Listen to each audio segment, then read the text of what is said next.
Sekarang kami akan membahas bisnis-bisnis restoran yang berbahaya.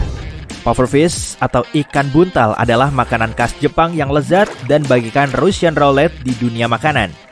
Dagingnya yang sangat beracun mengandung tetrodotoxin yang 1.200 kali lebih beracun dibanding cyanida.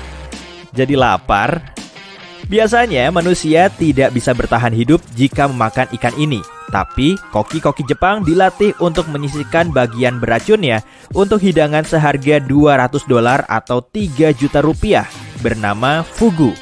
Mahal sekali. Ikan ini hampir sepenuhnya dilarang di negara seperti Amerika Serikat.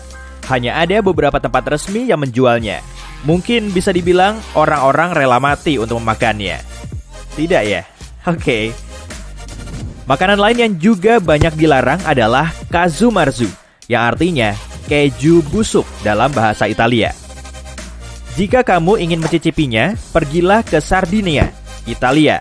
Pada dasarnya, ini adalah keju dari susu domba. Lalat khusus dibiarkan bertelur di dalamnya dan ditinggalkan di dalam keju itu selama 40 hari. Terdapat belatung hidup di makanan unik ini yang menjaga penguraian keju dan memberikan tekstur yang khas dan rasa pedas. Negara seperti Amerika Serikat juga melarangnya untuk alasan kesehatan. Memang, untuk alasan apa lagi? Tidak seperti kazumarzu yang lembut dan lunak, Churpi dikenal sebagai keju terkeras di dunia. Seperti keju biasa, keju ini terbuat dari susu. Perbedaan utamanya adalah keju ini tetap segar sampai 20 tahun. Susunya juga lumayan istimewa. Sapi penghasilnya yang merupakan persilangan antara sapi dan yak memakan berbagai herba gunung. Keju yang terbuat dari susu gurihnya memiliki rasa yang unik. Aki, buah nasional Jamaika, punya rasa yang unik juga. Rasanya lumayan ringan, teksturnya mirip mentega dan lembut, dan rasanya seperti telur orak-arik. Eki hanya aman dimakan jika sudah benar-benar matang. Tapi berhati-hatilah. Satu-satunya bagian yang bisa dimakan adalah daging lembutnya yang berwarna putih. Daging pinknya yang beracun dan biji hitamnya tak boleh tertelan. Salah satu hidangan tradisional Jamaika yang memakai buah ini disebut aki dan saltfish. Ya, setidaknya itu ikan kod, bukan ikan buntal. Makanan lain yang harus 100% matang agar aman dimakan adalah elderberry. Berry yang satu ini cukup terkenal. Kamu bisa menemukannya di pie, sirup, teh, selai, banyak sekali. Tapi olahlah berry ini dengan benar karena ada kandungan cyanidanya. Elderberry yang sudah matang dan dimasak tidak berbahaya. Itu kabar baiknya. Sebenarnya hampir semua biji mengandung cyanida. Cherry favoritmu juga mengandung cyanida. Jumlahnya kecil dan tidak berpotensi menyebabkan bahaya apapun. Tapi cobalah untuk tidak menelannya. Sama halnya dengan persik, plum, dan aprikot. Tapi ingat, jangan mengunyahnya terlalu lama. Jika kamu penggemar boga laut, kamu mungkin ingin mencicipi sanakji. Ini adalah tentakel bayi gurita yang dibumbui. Tapi masalahnya, semuanya masih hidup. Orang yang pernah mencoba hidangan Korea ini mengaku tentakelnya masih bergerak di piring dan bisa menempel di bagian dalam mulut karena fungsi isapnya tetap aktif. Tentakel, fungsi isap. Selanjutnya, aku punya fakta seru makanan lain. Hiu Greenland tidak punya saluran kemih dan semua kotoran yang mereka hasilkan pada dasarnya disaring melalui daging dan kulit, sehingga dagingnya beracun. Itu alasan yang cukup untuk tidak memakannya kan? Tapi sayangnya tidak di Islandia. Hakau, yang merupakan olahan daging hiu, digantung terlebih dahulu sampai kering selama 3-5 bulan. Pada akhirnya, kita akan mendapatkan makanan seperti ikan fermentasi berbau amonia dengan tekstur jelly yang mengingatkan kita ke roti basah. Enak. Pernah makan yang satu ini? Singkong adalah umbi-umbian tropis beracun yang punya 2 jenis. Variasi yang manis memang mengandung sedikit cyanida, tapi kita hanya perlu memasaknya untuk mengurangi kandungan racunnya ke tingkat yang aman. Untuk membuang semua racun dari singkong yang pahit, umbinya harus diparut, lalu direndam, dan akhirnya dimasak dengan benar agar bisa dimakan. Umbi-umbian ini sangat berpati dan rasanya lembut sekali. Singkong bisa digunakan seperti kentang, ditumbuk, direbus, atau digoreng. Sama pesan singkong goreng, sianidanya dipisah ya. Rhubarb tampaknya cocok berada dalam daftar hidangan kita yang terkenal akan bahayanya ini, tapi mungkin ini lebih parah. Daunnya sangat beracun, mengandung asam oksalat dan tidak boleh digunakan dalam memasak, memanggang, atau apapun yang kamu inginkan. Jika kamu pernah mencoba memakannya, konsekuensi yang paling ringan adalah sensasi terbakar di seluruh mulut, mual, dan masalah pernapasan. Jika kamu tinggal di Indonesia dan belum pernah ke luar negeri, kemungkinan kamu belum pernah mencicipi haggis, karena lebih umum ditemukan di Skotlandia. Pudingnya Skotlandia ini terbuat dari berbagai macam jeroan domba. Aku tak perlu menyebutkan detailnya ya. Yang ditambah sedikit oatmeal, banyak bawang bombay cincang, suet, jangan tanya itu apa, dan sedikit kaldu. Teksturnya agak bergumpal serta kasar, dan juga pedas. Haggis biasanya disajikan dengan kentang tumbuk atau lobak tumbuk. Setidaknya bukan singkong tumbuk. Omong-omong, bukan berarti kentang tidak berbahaya. Semua bergantung apakah kentang yang kamu makan sudah matang atau belum. Jenis yang disebut kentang hijau penuh dengan racun dan kecambah kentang mengandung solanin yang lumayan beracun. Sama halnya dengan almond dan kacang mete hijau yang penuh sianida jika belum cukup matang. Untungnya, kacang yang kita beli di supermarket telah diproses dengan baik, yang artinya benar-benar aman. Ada satu bistro di Bangkok yang telah memasak sup daging sapi dan mie yang sama selama 45 tahun. Serius, makanan ini sudah dididihkan selama lebih dari 4 dekade. Kaldunya tidak pernah dibuang, selalu disimpan semalaman untuk sup hari berikutnya. Wajannya pun tidak dicuci untuk mempertahankan cita rasa uniknya. Ada bekas minyak yang sangat tebal di pinggiran panci besar yang terbentuk akibat tumpahan sup mendidih selama 45 tahun tanpa henti. Ada yang mau kutraktir? Telur 1000 tahun atau telur pitan dari Tiongkok tidak berwarna putih dan kuning. Warnanya hitam dan abu-abu saat dibuka, dan warna luarnya hijau kecoklatan. Untuk memasak hidangan Tiongkok yang gurih ini, yang kamu butuhkan hanyalah teh, jeruk nipis, garam, abu kayu, dan sedikit air untuk mencampur semuanya. Celupkan telur mentah ke campuran ini dan bungkus dengan sekam padi agar tidak saling menempel. Lalu, biarkan selama 100 tahun.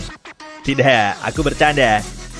10 hari sudah cukup jika cuacanya panas. Untuk cuaca dingin, bisa memakan waktu sampai 30 hari. Hei, jangan pergi. Makanan kita makin enak kok. Kotoran burung sepertinya tidak enak, tapi di Greenland ada hidangan lokal yang berbahan dasar itu. Hidangan ini disebut urumit.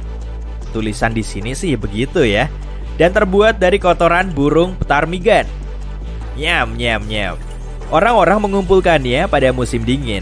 Lalu saat sudah kering, urumit dimasak bersama minyak anjing laut yang sudah tengik dan daging anjing laut. Kotoran yang dimasak seperti ini terasa seperti gorgonzola. Tambah seporsi. Anehnya, tuna yang tidak berbahaya bisa sangat berbahaya. Ikan besar ini berumur panjang di laut. Masalahnya, tingkat merkuri di lautan telah meningkat secara signifikan dalam beberapa dekade terakhir dan ikan menyerapnya sampai ke daging. Jika kamu makan banyak tuna atau ikan laut besar lainnya, kamu berisiko mengalami keracunan merkuri. Bukan berarti kamu harus berhenti memakannya, cukup pantau konsumsi mingguanmu. Selain itu, bola mata tuna adalah makanan yang cukup populer di Tiongkok dan Jepang. Tapi untungnya, bola mata tuna perlu direbus sebelum dimakan, dan jangan lupa menambahkan bumbu. Jika takarannya pas, kamu akan mendapatkan hidangan yang terasa mirip cumi-cumi dan memelototi matamu. Haha, untungnya harganya tidak sampai Rp20.000. Kacang merah sebenarnya agak beracun juga. Kamu mungkin tidak pernah menyadari atau bahkan tidak mengetahuinya. Itu karena kita memakannya setelah diproses dengan baik. Kacang yang dimasak dan dipanggang tidak berbahaya. Sementara kacang merah mentah mengandung protein beracun di dalamnya. Untuk menghilangkannya, kamu harus merendamnya terlebih dahulu. Sebaiknya semalaman dan mengganti airnya sebelum merebus. Saat sudah lembut, kacang merah berubah menjadi sumber protein non-toksik dan nutrisi lainnya. Di Kamboja, kamu bisa mencoba camilan renyah dan crispy yang rasanya mirip kepiting. Hidangan ini digoreng dan diberi bumbu. Bahan utamanya adalah tarantula. Ada yang mau pesan untuk makan besok? Sup yang satu ini, yang namanya agak belibet kalau diucapkan, pastinya nikmat. Cita rasanya tajam, tapi lembut, dan rasanya seperti udang. Nah, hidangan tradisional Laos ini terdengar menggiurkan, sampai kamu sadar kalau bahan utamanya adalah telur semut. Untuk menciptakan sedikit rasa asam, mereka juga sering menambahkan beberapa semut kecil. Di Meksiko, biji jagung yang menghitam karena busuk tidak langsung dibuang. Mereka menyimpannya sebagai kuliner spesial yang bernama silakan dibaca sendiri. Jamur di sekitar biji jagung ini memberikan aroma kayu yang enak sekali. Nyam-nyam, mulai lapar? Beberapa hidangan perlu dekorasi, terutama kue dan pie. Di Inggris ada pie bernama Stargazy. Sesuai namanya, ada sarden yang ditemani kentang dan telur.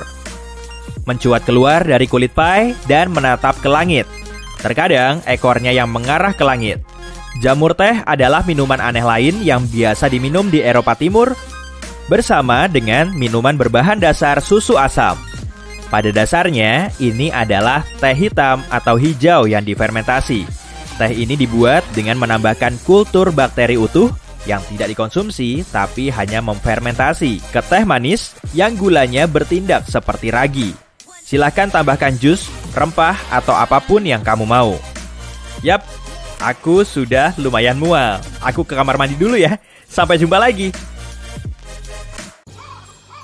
Bayangkan ini, pagi yang mendung dan berkabut di tengah musim dingin. Tom bangun sedikit gugup menghadapi hari yang akan datang. Dia akan melakukan perjalanan panjang melalui perairan yang belum dipetakan. Kaptennya mengatakan bahwa mereka akan mencoba meninggalkan Inggris dan sampai ke Amerika. Dia sudah selesai berkemas untuk meninggalkan rumahnya ketika istrinya mengingatkannya untuk mengambil biskuit yang telah dia persiapkan semalaman. Yuk kita perbesar gambar biskuit ini. Bentuknya agak aneh kan? Ini disebut biskuit kapal dan secara harfiah merupakan biskuit yang dimakan para pelaut selama pelayaran panjang di laut. Biskuit kapal bisa bertahan bertahun-tahun tanpa menjadi basi. Memang kedengarannya mustahil, tapi rahasianya ada pada bahan dan metode pemanggangannya. Ketika para pelaut berangkat, mereka tidak tahu berapa lama mereka akan berlayar dan menginjakan kaki di daratan lagi. Jadi mereka harus siap dari segi makanan. Jika tidak, mereka bisa tewas karena kelaparan. Jadi para pembuat roti membuat biskuit ini. Adonan ini sebagian besar terbuat dari 3 bahan, garam, tepung, dan sedikit air. Gagasannya adalah agar adonan tetap sekaku mungkin, kemudian pembuat roti akan memasukkannya ke dalam oven selama berjam-jam pada suhu yang sangat rendah. Tujuan dari pemanggangan yang lambat ini adalah untuk menghilangkan semua kelembapan di dalam biskuit. Meski bukan seorang pelaut yang berpengalaman, kamu mungkin menduga bahwa kelembapan adalah musuh pengawetan makanan. Kelembapan membuat makanan menjadi berjamur dan menarik serangga, serta hewan lainnya. Ditambah lagi kapal adalah lingkungan yang sangat lembab, jadi biskuit ini harus melawan semua itu. Biskuit kapal bisa bertahan selama 6, 7, 8 tahun tanpa basi. Lubang-lubang kecil yang kamu lihat pada biskuit itu membantu mengeluarkan uap air selama proses memasak. Seorang pelaut seperti Tom yang berukuran tubuh sedang akan mendapatkan porsi 6 hingga 8 biskuit kapal per hari. Biskuit-biskuit itu sangat bergizi dan memuaskan rasa lapar seseorang. Ini adalah jenis makanan untuk bertahan hidup. Makanan ini tidak dimaksudkan untuk menjadi sangat enak, lezat, atau bahkan memberikan semua nutrisi yang kamu butuhkan. Hanya dasar-dasarnya saja. Apa kamu tahu seperti apa kehidupan di abad ke-18? Kalau kamu berpikir tentang kota seperti New York, hanya ada sekitar 18.000 orang yang tinggal di sana. Sebagai perbandingan, saat ini kota ini dihuni oleh lebih dari 8 juta orang. Saat itu, jika seseorang harus melakukan perjalanan dari New York ke Boston, tidak akan ada toko serba ada di sepanjang jalan, bahkan tidak ada jalan raya seperti yang kita kenal sekarang. Jadi, orang-orang perlu membawa bekal makanan. Dan disinilah sup portable menjadi sangat berguna. Kalau kamu membayangkan sepanci daging dan sayuran yang mendidih, maaf, kamu salah.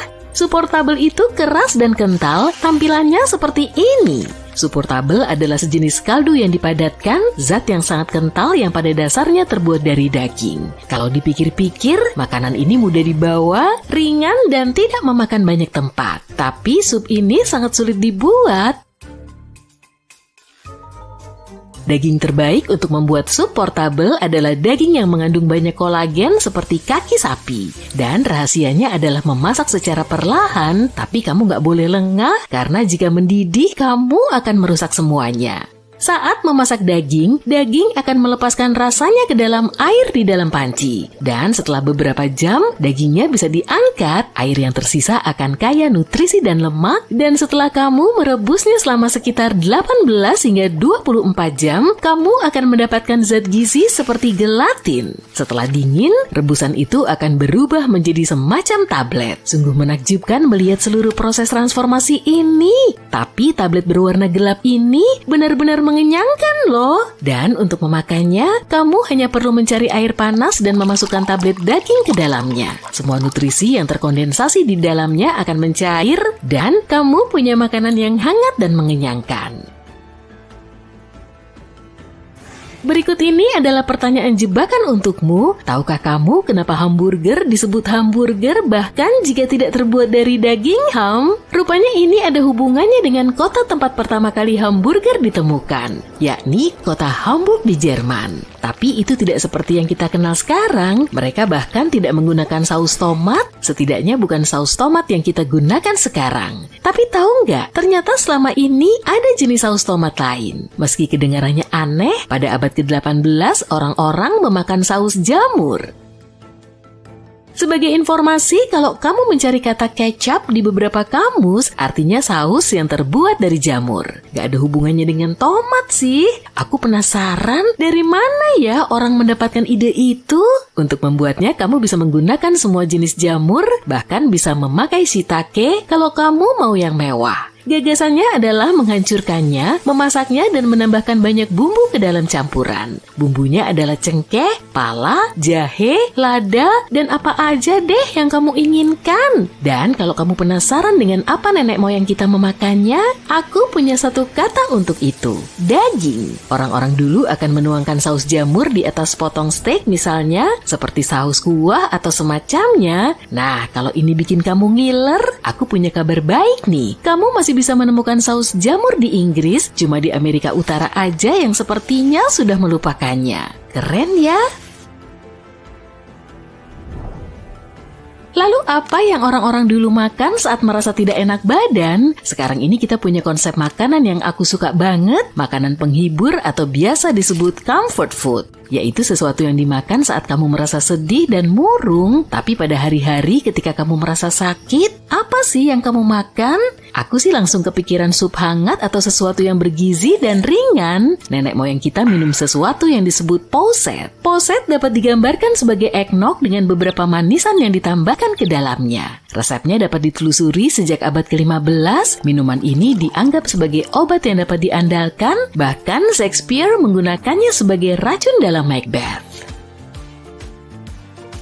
Aku punya kuis singkat lain untuk kamu nih. Kenapa ada ungkapan "the proof is in the pudding"? Ungkapan terkenal ini berarti bahwa kita hanya akan mengetahui nilai sebenarnya dari sesuatu setelah mengalaminya sendiri. Ungkapan ini mulai digunakan pada tahun 1600-an, tapi ada hal penting yang perlu diperhatikan di sini. Di Inggris, puding bukanlah makanan penutup manis yang dikenal banyak orang di Amerika. Sebaliknya, puding adalah hidangan yang gurih seperti pie.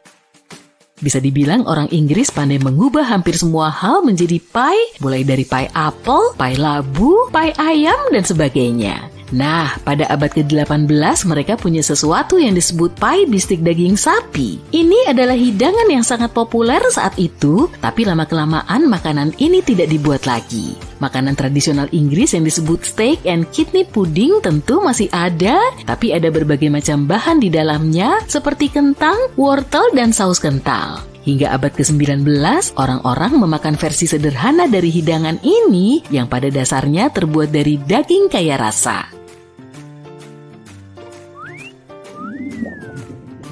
Kata orang, sarapan adalah porsi makan yang paling penting dalam sehari. Kalau kamu di Amerika Serikat, kamu mungkin makan alpukat dengan roti panggang atau semangkuk sereal yang kaya rasa. Kalau kamu di Vietnam, kamu mungkin menikmati semangkuk sup kaldu hangat atau nasi. Tapi kalau kamu sarapan di Inggris di abad ke-18 atau bahkan Amerika Serikat, akan ada sesuatu seperti ini di piringmu. Ini adalah versi zaman dulunya daging asap dan telur, tapi dulu ini disebut kolep dan telur. Menurut resep tradisional Hannah Glass dari buku masak paling terkenal saat itu, telurnya tidak digoreng atau direbus padat, melainkan direbus lembut. Dan daging asapnya mungkin tidak diproses seperti yang kita makan hari ini. Ada sedikit tambahan roti panggang di sampingnya. Begitulah awal yang sempurna untuk hari yang panjang.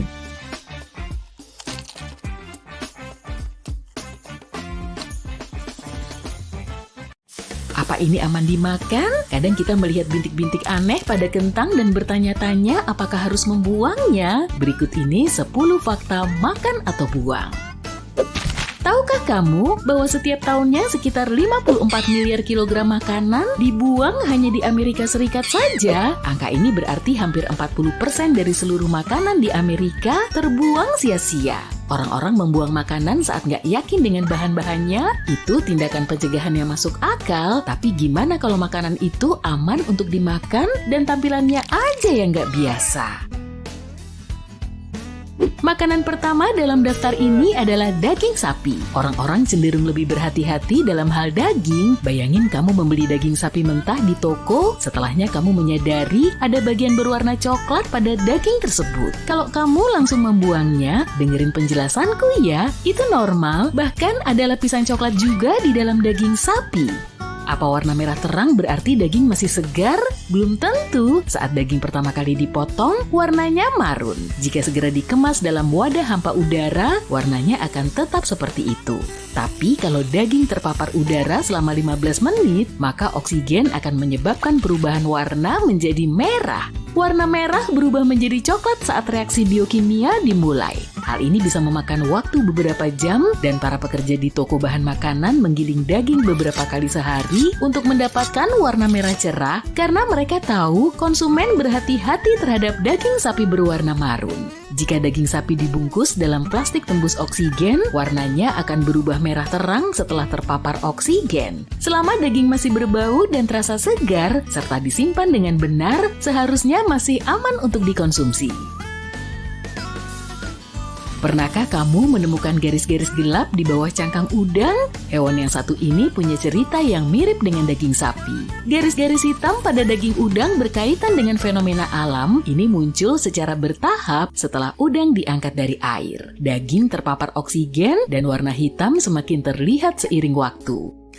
Pola udang itu sendiri juga bisa menjadi faktor. Garis-garis hitam ini bisa jadi merupakan perubahan warna yang terjadi secara alami pada udang. Kita ambil contoh kucing, mereka juga memiliki pola warna berbeda, tapi spesiesnya sama. Lain kali kamu bisa melakukan eksperimen mini di dapurmu, taruh beberapa udang bersebelahan dan amati perbedaan kecil pada pola warna udang. Udang akan berbau tidak sedap ketika sudah nggak bisa dimakan lagi, jadi kalau bau dan rasanya masih segar, jangan dibuang ya. Bolehkah memakan yogurt berjamur? Zat hijau di permukaannya sama sekali nggak menarik, tapi kalau bagian itu dibuang, di bawahnya akan terlihat yogurt yang bersih. Jawaban singkatnya adalah buang aja. Jamur hanya terlihat di bagian atas, tapi mungkin sudah masuk ke dalam. Belum lagi rasanya yang pasti tidak enak. Kebanyakan jamur nggak berbahaya, tapi ada juga loh yang menghasilkan zat beracun. Jamur hijau adalah jenis Penicillium. Apa kata itu terdengar nggak asing? Itu jenis jamur yang juga digunakan dalam antibiotik penisilin. Jangan seneng dulu ya, mengonsumsi yogurt berjamur nggak akan menyembuhkan infeksi bakteri. Jamur hanya akan merusak produk susumu.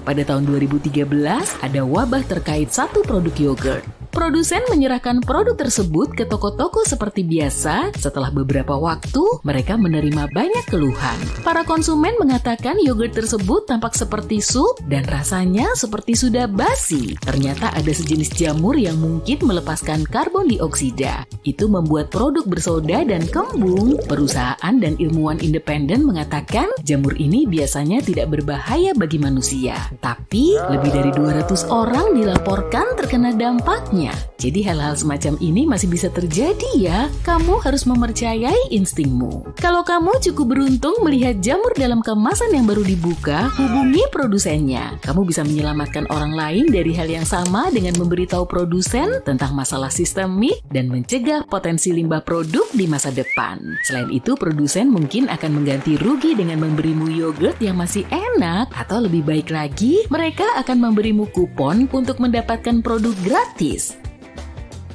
Kenapa bagian dalam alpukat kadang terdapat bintik-bintik coklat ya? Sebenarnya itu bisa dimakan, tapi kamu mungkin nggak mau memakannya. Alpukat adalah sumber banyak vitamin seperti vitamin C, E, K, dan B6, serta nutrisi seperti magnesium, kalium, dan banyak lagi. Alpukat bekerja keras untuk menyimpan kandungan-kandungan tersebut. Nutrisi, air, dan gula banyak terkandung dalam buah ini. Iya, secara teknis alpukat digolongkan sebagai buah. Nah, alpukat punya saluran transportasi sendiri, layaknya pembuluh darah. Saluran ini biasanya nggak kasat mata sampai ada sesuatu yang nggak biasa. Alpukat mungkin disimpan dalam suhu yang terlalu dingin dalam waktu yang lebih lama dari seharusnya. Akibatnya, sel-sel jaringan melemah dan mulai rusak. Para ahli mengatakan disimpan di lemari es setelah dipanen selama beberapa minggu sebelum dibeli, maka akan timbul kecoklatan pada serat-seratnya. Fenomena ini akan terlihat setelah alpukat disimpan dalam suhu ruangan selama beberapa hari. Jangan menyalahkan diri sendiri, ini bukan salahmu kok. Jadi, boleh dimakan atau harus dibuang nih? Boleh aja memakan alpukat yang berbintik-bintik coklat, tapi cicipi terlebih dulu ya. Rasanya mungkin nggak seenak alpukat biasa.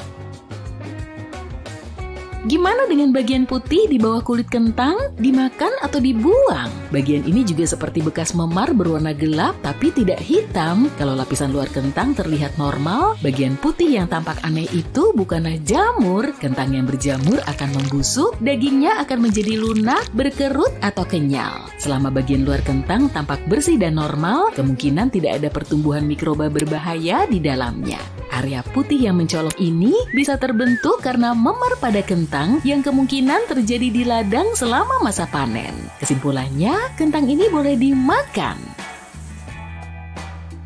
Ada juga masalah lendir putih yang keluar saat kentang diiris. Kamu bisa melihat bekasnya di talenanmu. Para ahli mengatakan sebagian kentang memiliki kadar air dan pati yang lebih tinggi. Akibatnya, talenan menjadi sedikit lebih kotor dari biasanya. Gak perlu khawatir ya. Aku akan melanjutkan dengan bentuk kentang yang lain, bukan karena aku suka semua olahan kentang dan bisa memakannya di semua hidangan, mulai dari sarapan sampai makan malam, tapi karena ingin tahu apa sebenarnya bintik-bintik coklat pada keripik kentang. Boleh nggak sih kita makan atau harus dibuang? Anggap saja ini sebagai ketidaksempurnaan kecil, ini nggak mempengaruhi keamanan keripik. Bintik-bintik itu ada karena memar atau akibat proses menggoreng. Kadang kita mendapati bawang putih yang sudah tumbuh. Iya, bawang putih itu sudah bertunas. Pertanyaannya, apakah siung yang sudah bertunas boleh dimakan atau harus dibuang nih? Kalau tunas hijau ada di tengah siung bawang putih, gak apa-apa. Harap diingat bahwa rasa bawang putih akan lebih tajam dari biasanya. Tapi nggak masalah jika digunakan dalam makanan yang dimasak karena akan bercampur dengan bahan makanan lainnya. Rasanya sih seharusnya nggak terlalu tajam. Boleh nggak sih kita makan apel yang berulat? Kebanyakan orang bahkan nggak tahan membayangkan nggak sengaja memakan apel berulat. Tapi itu masalah kebiasaan. Jadi jawabannya adalah ya, itu boleh dimakan. Lagi pula ulat menambah protein pada buah.